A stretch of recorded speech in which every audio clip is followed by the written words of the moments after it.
মায়ের ৯ মাস আর বাবার ২৫ বছর। মা ৯ মাস গর্ভে ধারণ করেন, যা অবশ্যই একটা বড় ত্যাগ। কিন্তু এরপর শুরু হয় বাবার ২৫ বছরের দায়িত্ব।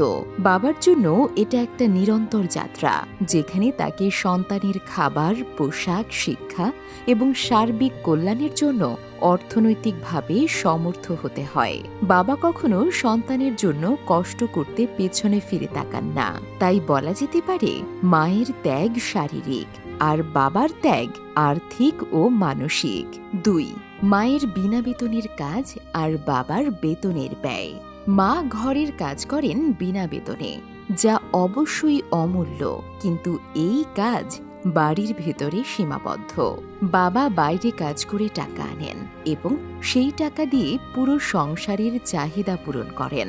বাবার কাজ পরিবারের বাইরে বিস্তৃত এবং তিনি সমাজের জন্য কাজ করেন। তাই বলা যেতে পারে মায়ের কাজ বাড়ির মধ্যে সীমাবদ্ধ আর বাবার কাজ সমাজের সাথে যুক্ত। ৩. মায়ের রান্নাবান্না আর বাবার কেনাকাটা। মা সন্তানের পছন্দ অনুযায়ী রান্না করেন এবং এতে ভালোবাসা থাকে, আর বাবা সন্তানের প্রয়োজনীয় জিনিসপত্র কিনে দেন এবং এতেও ভালোবাসা থাকে। দুজনের ভালোবাসাই গুরুত্বপূর্ণ, তবে মায়ের ভালোবাসা প্রকাশ পায় রান্নার মাধ্যমে আর বাবার ভালোবাসা প্রকাশ পায় জিনিসপত্র দিয়ে সন্তানের প্রয়োজন পূরণের মাধ্যমে। ৪. ফোনে কথা বলা এবং কষ্টে ডাকা। সন্তানেরা প্রথমে মায়ের সাথে কথা বলে এবং কষ্টে মা বলে ডাকে, কারণ মা তাদের কাছে বেশি আবেগের ব্যক্তি। বাবা সাধারণত কঠোর হিসেবে দেখা দেয় এবং সন্তানেরা তার সাথে ততটা খোলাখুলিভাবে কথা বলে না। তবে বাবারও মন আছে এবং তিনিও সন্তানের কাছ থেকে ভালোবাসা আশা করেন। ৫. আলমারিতে শাড়ি আর বাবার জামা। মায়েরা সাধারণত বেশি পোশাক রাখেন, কারণ তারা সাজগোজ পছন্দ করেন এবং সামাজিক কার্যক্রমে যোগ দেন। বাবারা সাধারণত কম পোশাক রাখেন, কারণ তারা কাজের উপর বেশি মনোযোগ দেন আর সাজগোজের প্রতি ততটা আগ্রহ থাকে না। এটা ব্যক্তির পছন্দের উপর নির্ভর করে এবং এর সাথে ভালোবাসার কোনো সম্পর্ক নেই। ৭. বাবার পরিশ্রম এবং স্বীকৃতি। বাবা পরিবারের জন্য সারা জীবন কঠোর পরিশ্রম করেন, তবে তার পরিশ্রমের স্বীকৃতি সবসময় তিনি পান না। এর কারণ হতে পারে সামাজিক কাঠামো, যেখানে মায়ের ভূমিকা বেশি গুরুত্বপূর্ণ হিসেবে দেখা হয়। ৮. কলেজের টিউশন আর উৎসবের শাড়ি।